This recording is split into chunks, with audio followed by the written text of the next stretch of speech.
Assalamualaikum warahmatullahi wabarakatuh. Apa kabar semuanya? Bertemu kembali dengan video pembelajaran sosiologi. Semoga yang menyaksikan video pembelajaran ini berada dalam keadaan sehat walafiat. Baiklah, pada kesempatan kali ini, video dari channel ini akan membahas tentang metode pengumpulan data yang merupakan materi sosiologi untuk siswa kelas 10. Nah, ada 3 poin penting dari metode pengumpulan data. Yang pertama adalah observasi, kemudian yang kedua wawancara, dan yang ketiga angket. Dan ketiga metode ini tergolong ke dalam non-tes ya, artinya dia bukan pelaksanaan suatu tes atau ujian. Jadi ada observasi, wawancara, dan angket. Kita akan mulai dari observasi terlebih dahulu. Apa itu observasi? Observasi merupakan metode pengumpulan data dengan mengamati secara langsung di lapangan. Mengamati bukan hanya sekedar melihat saja ya, namun juga melakukan aktivitas merekam, kemudian menghitung, mengukur, dan mencatat kejadian-kejadian yang ada. Misalkan, seorang peneliti ingin mengobservasi perilaku siswa di kelas, maka peneliti tersebut masuk ke dalam kelas, kemudian mengamati secara langsung di dalam kelas tersebut. Dalam pengamatannya itu dia merekam ya menggunakan kamera, kemudian juga menghitung ya apa yang dihitung, misalkan berapa banyak siswa yang aktif bertanya, berapa banyak siswa yang tidur, berapa banyak siswa yang bermain ya, dan bisa juga melakukan pengukuran ya, mengukur ya. Nah, ini dari perhitungan tadi bisa dilakukan pengukuran ya, tingkat partisipasinya apakah tinggi, apakah rendah ya, bagaimana metode yang diajarkan oleh guru, tingkat kepuasan siswa terhadap metode pembelajaran guru, nah bisa diukur. Dan mencatat kejadian-kejadian yang ada ya, apa saja yang terjadi selama proses pengamatan atau proses observasi tersebut. Nah, inilah observasi secara umum. Oke, kita lanjutkan. Ya, observasi ini ada dua bentuk ya, ada dua jenis. Yang pertama observasi partisipasi, yang kedua observasi non-partisipasi. Apa perbedaannya? Pada observasi partisipasi, sang pengamat ini ikut terlibat dalam kegiatan yang sedang diamatinya. Sedangkan non-observasi, pengamat tidak terlibat langsung dalam kegiatan orang yang sedang diamati. Ya, misalkan observasi partisipasi, seorang peneliti yang hidup, tinggal, ya menetap bersama dengan masyarakat suku pedalaman misalnya dalam proses penelitian itu, maka dia mengikuti semua aktivitas masyarakat. Dia tinggal bersama di sana, dia makan apa yang mereka makan, dia ikut ritual-ritualnya, dia ikut aktivitas-aktivitasnya. Itu namanya observasi partisipasi. Nah, yang non partisipasi, pengamat ini tidak terlibat langsung, dia hanya sekedar mengamati saja seperti yang sudah dijelaskan tadi. Dia bertindak sebagai orang luar yang mengamati, yang mengukur, yang mencatat ya, yang menghitung ya kan dalam proses pengamatan tersebut. Namun dia tidak terlibat ya, tidak terlibat dalam kegiatan orang yang diamatinya. Nah, sekarang kita lanjutkan instrumen observasi. Yang pertama adalah daftar cek ya atau checklist. Nah, daftar cek ini yang pertama adalah daftar cek individual.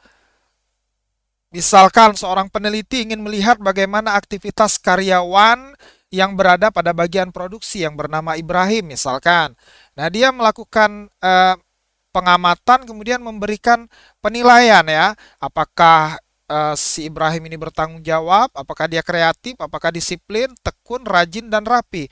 Nah, unsur-unsur yang ada di sini kemudian diberikan cek. Ini namanya daftar cek individu ya. Nah, selanjutnya daftar cek ini juga ada yang daftar cek kelompok. Jadi dari daftar cek individu tadi ya, jika aktivitas pengamatan ini dilakukan ya untuk sejumlah orang, maka digunakan daftar cek kelompok. Atau daftar cek kelompok ini juga merupakan kumpulan dari daftar cek individu ya, yang dibuatkan menjadi kumpulan seperti ini ya. Ada beberapa orang, kemudian ada faktor-faktor yang diamati. Nah, kemudian selanjutnya adalah skala penilaian. Nah, kalau daftar cek dia kan hanya mengecek unsur itu ada atau tidak. Tapi kalau skala penilaian ini memberikan nilai. Misalkan ya dalam metode pembelajaran guru, apakah dilakukanlah observasi, apakah guru sudah menggunakan waktu secara efektif? Ya ternyata sangat efektif ya, diberikan checklist di sini. ya, diberikan apa namanya pada sangat efektif. Kedisiplinan, oh ternyata gurunya terlambat ya, maka diberikan bahwa guru ceknya kurang disiplin. Kreativitas, kreativitas ya, kreatif, apakah guru itu kreatif? Ya ternyata cukup kreatif karena dia menggunakan metode yang bervariasi. Nah, ini namanya skala penilaian. Jadi bukan hanya sekedar cek, namun dalam cek ini ada unsur penilaiannya ya, ada unsur yang dinilai. Selanjutnya ya. Nah, skala penilaian ada yang berbentuk deskripsi ya.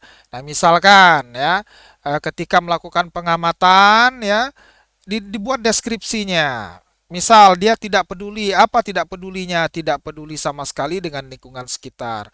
Kalau kurang peduli apa? Kurang peduli apabila tidak melibatkan saudaranya. Peduli apa untuk hal-hal yang membuatnya tertarik. Jadi ada keterangannya di sini, bukan hanya sekedar nilai ya. Bukan yang sekedar nilai, sangat, peduli, kurang, kemudian tidak, tapi ada deskripsinya, ada penjelasannya di sini ya. Nah, ini skala penilaian bentuk deskripsi. Nah, skala penilaian ada juga yang berbentuk kuantitatif, kualitatif ya, menggunakan nilai atau ranking ya. Misal seperti ini ya.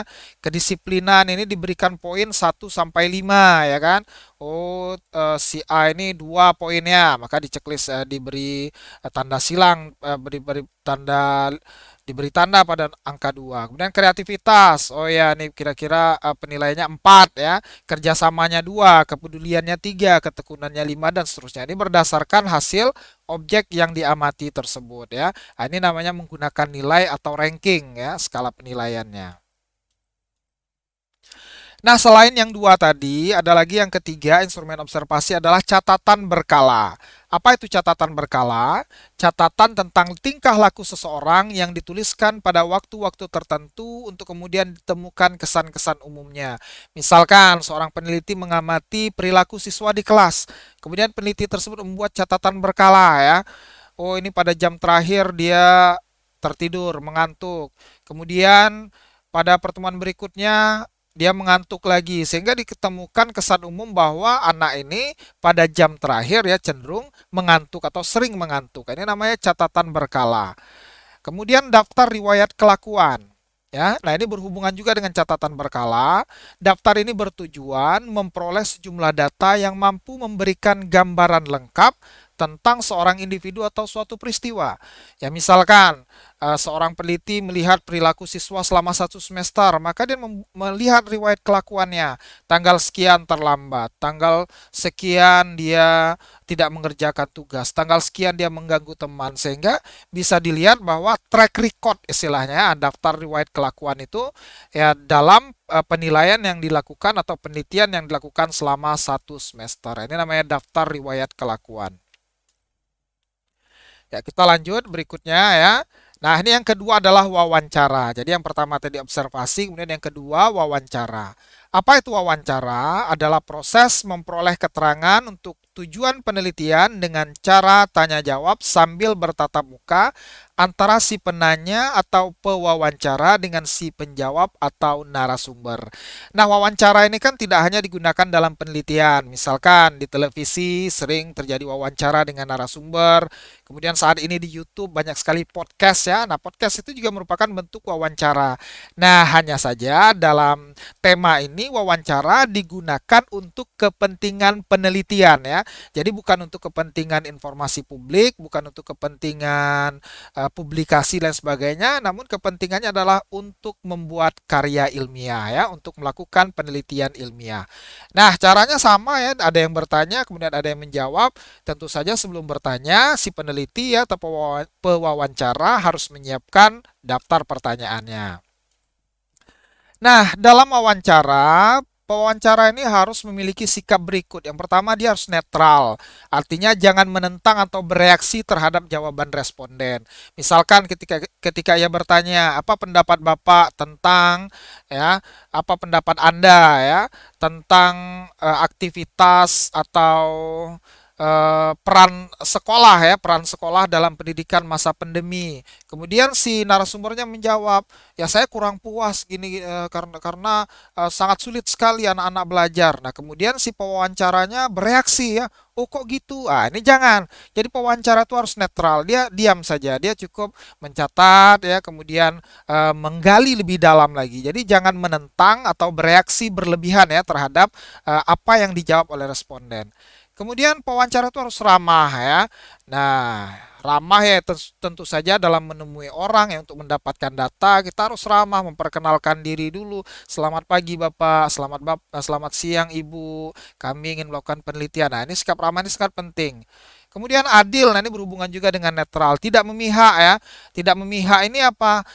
Dalam apa melakukan wawancara itu siapapun responden atau informan yang dihadapi, apakah dia berasal dari golongan kelas atas, golongan kelas menengah, golongan kelas bawah, ya semua harus dihadapi diperlakukan sama. Kita harus memperlakukan mereka dengan lemah lembut, dengan ramah, ya itu harus diperlakukan sama. Jangan memiliki sikap yang berbeda. Yang orang-orang kaya kita perlakukan istimewa, sementara yang biasa saja ya yang tergolong miskin malah kita perlakukan berbeda. Ini tidak boleh. Kita harus adil. Dan kemudian hindarkanlah ketegangan ya. Jangan melakukan wawancara yang seperti diuji. Apakah Bapak tahu? Wah, itu kan pertanyaan itu seperti menguji ya. Jangan. Kita wawancara itu harus rileks ya. Harus senyaman mungkin agar informan ini memberikan informasi yang benar-benar mendalam ya mengenai konteks yang ditanyakan dalam penelitian tersebut. Nah, wawancara ini ada keuntungan. Yang pertama, ini tentu saja informasinya mendalam ya. Dari satu pertanyaan bisa digali lagi sehingga informasinya sangat mendalam. Kemudian diperoleh ya bisa didapat dengan cepat ya, bisa didapat dengan cepat kita bertanya, kemudian langsung akan dijawab. Kemudian bahwa memang betul responden lah ya kita ingin menanyakan, misal persepsi orang tua ya kita bertanya dengan orang tua ya benar-benar orang tua itu yang kita temui dan dia benar-benar yang menjawab. Kalau angket ya mungkin saja bisa orang lain kan, karena kita kan tidak tahu siapa yang mengisi angket tersebut. Kemudian sifatnya lebih fleksibel ya kan. Kita bisa mengatur waktu, kita bisa mengatur timingnya ya kan. Kita bisa mengatur prosesnya. Kalau pewawancaranya lelah bisa kita break dulu. Artinya dia lebih fleksibel. Nah, pewawancara yang sensitif bisa menilai gerak-gerik, nada suara, air muka ya. Ini orang ini berbohong atau tidak ya kan, gerak-geriknya dia senang atau tidak dengan wawancara ini bisa kita lihat ya. Nah, ini kalau pewawancaranya memiliki sensitivitas yang baik ya. Kemudian informasinya bisa lebih dipercayai ya karena kita apa namanya menanyakannya secara langsung dan tentu saja agar mendapatkan informasi yang dapat dipercaya ini kita harus menjalin hubungan yang baik dengan orang yang diwawancarai itu. Dan responden akan lebih bersedia mengungkapkan keterangan-keterangan yang enggan diberikan dalam angket. Ya, ini tentu saja bisa dicapai jika hubungannya sudah terjalin ya. Orang akan bercerita, misal kita akan meneliti tentang faktor penyebab seorang terjerumus ke dalam penyalahgunaan narkoba, maka dia akan bersedia menceritakan secara detail melalui wawancara itu. Nah, ini tentu saja hubungannya harus diciptakan dulu hubungan yang baik antara informan dan juga si pewawancara. Nah, sekarang kita lihat kelemahannya apa ya. Ada kesangsian, apakah jawabannya itu benar, ya, apakah dia berbohong atau tidak. Ada kesangsian seperti itu ya. Makanya sensitivitas pewawancara ini penting ya. Kalau dia berbohong, kira-kira apa yang harus dilakukan dalam wawancara itu ya. Apakah kita perlu mengganti informannya atau menggunakan metode tertentu. Kemudian kondisi pewawancara tidak selalu stabil ya karena instrumennya adalah manusia ya sebagai alat penelitian, sebagai pewawancara. Ya kondisinya kadang capek, kadang juga ada faktor emosional di situ ya. Ini yang menjadi kelemahan wawancara. Kemudian ada perbedaan antara pribadi dan keterampilan para petugas peneliti. Nah, ini kalau pewawancaranya jumlahnya banyak, lebih dari satu ya. Pasti ada skill yang berbeda. Ada yang sudah pintar mewawancarai, namun ada yang masih amatiran. Nah, ini juga mempengaruhi salah satu kelemahan dari wawancara. Dan yang paling banyak ditemukan adalah wawancara ini membutuhkan biaya yang banyak ya. Karena kita harus menemui informan, respondennya satu persatu, mengatur waktu, janji dan sebagainya. Belum lagi kita menemuinya di rumahnya, di tempat tertentu ya. Ini membutuhkan biaya yang lumayan banyak. Kemudian Kalau menggunakan sejumlah pewawancara, ini memerlukan usaha untuk memilih, melatih, dan mengawasinya tentu saja ya. Dan yang terakhir, menemui responden bukanlah pekerjaan yang mudah. Apalagi kalau informan yang akan kita wawancarai adalah orang yang penting ya, yang sangat sibuk. Maka bukan pekerjaan yang mudah untuk melakukan wawancara itu. Nah, inilah kelebihan kelemahan wawancara. Nah, sekarang kita masuk angket atau kuesioner. Apakah Ananda sudah pernah mengisi angket ya? Misalkan angket penjurusan di sekolah itu angket ya. Nah, namun dalam tema ini kita mempelajari angket sehubungan dengan metode pengumpulan data dalam penelitian ya. Nah, apa itu angket? Angket adalah kumpulan pertanyaan yang berurusan dengan satu topik tunggal atau satu kumpulan topik yang saling berkaitan dan harus dijawab oleh objek. Itu angket ya. Kita lihat ya. Nah, angket menurut cara penyampaiannya ada angket langsung, ada angket tidak langsung. Angket langsung adalah angket yang disampaikan langsung kepada orang yang diminta informasi. Misalkan kita meneliti tentang persepsi orang tua terhadap pembelajaran pada masa pandemi, kemudian kita berikan angket itu langsung kepada orang tua tersebut. Kemudian angket tidak langsung, ini disampaikan kepada seseorang untuk memberi keterangan mengenai kehidupan psikis orang lain. Artinya apa? Angket ini ditujukan untuk orang lain. Misalkan peneliti ingin mengetahui tentang siswa yang diwawancarai adalah gurunya. Nah, guru wali kelasnya, kemudian guru BK-nya, guru mata pelajarannya. Tapi informasi itu bukan tentang guru tersebut, namun tentang siswa. Nah, ini namanya angket tidak langsung ya. Kalau angket langsung itu dia memang benar-benar ya orang tua yang ingin kita tanya, maka angketnya tentang pendapat orang tua tersebut ya. Nah, ini kalau angket tidak langsung dia orang lain yang ditanyakan. Misalkan kita ingin mengetahui tentang para karyawan, maka yang kita tanyakan dalam angket tersebut adalah pimpinannya. Gimana kinerja para karyawan tersebut menurut pimpinan perusahaan ini. Ya, ini namanya angket tidak langsung. Kemudian ada angket hereditas, ada angket jabatan. Hereditas ini berhubungan dengan sifat fisik, ciri fisik, rohaniah ya yang turun-temurun. Nah, itu namanya hereditas ya. Misalkan tentang suku bangsa, tentang ras ya. Kemudian ada juga angket jabatan ya, menemukan kemampuan khusus untuk didudukkan pada jabatan atau pekerjaan tertentu. Misalkan ketika seseorang ingin menduduki jabatan seperti seorang kepala dinas misalkan ya, kepala dinas, maka dia mengisi angket terlebih dahulu. Atau ada jabatan kepala bagian ya di suatu perusahaan, ada manajer dan sebagainya. Dia diberikan angket ya agar dia bisa menduduki jabatan tersebut.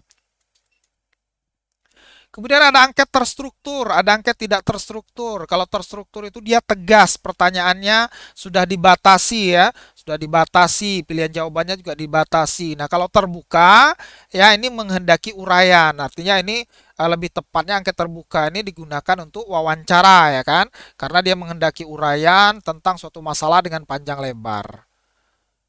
Nah, angket terstruktur dan tidak terstruktur ini juga berhubungan dengan ini ya, angket terbuka dan tertutup. Ya, yang terbuka ini yang tidak terstruktur ya, bisa menjawab seluas-luasnya. Nah, kalau yang tertutup contohnya seperti ini. Apakah Anda setuju jika murid yang merokok dikeluarkan dari sekolah? Ada 5 pilihan, sangat setuju, setuju, tidak, tidak tahu, tidak setuju, sangat tidak setuju. Nah, ini namanya tertutup, artinya opsinya atau pilihannya sudah ditentukan oleh peneliti. Baiklah, terima kasih atas perhatiannya sudah menyaksikan video pembelajaran ini. Mudah-mudahan materi yang bisa disampaikan, yang telah disampaikan bisa dipahami dengan baik ya. Jangan lupa like, share, kemudian subscribe channel pembelajaran ini. Terima kasih atas perhatiannya. Kita bertemu kembali pada video pembelajaran berikutnya. Wassalamualaikum warahmatullahi wabarakatuh.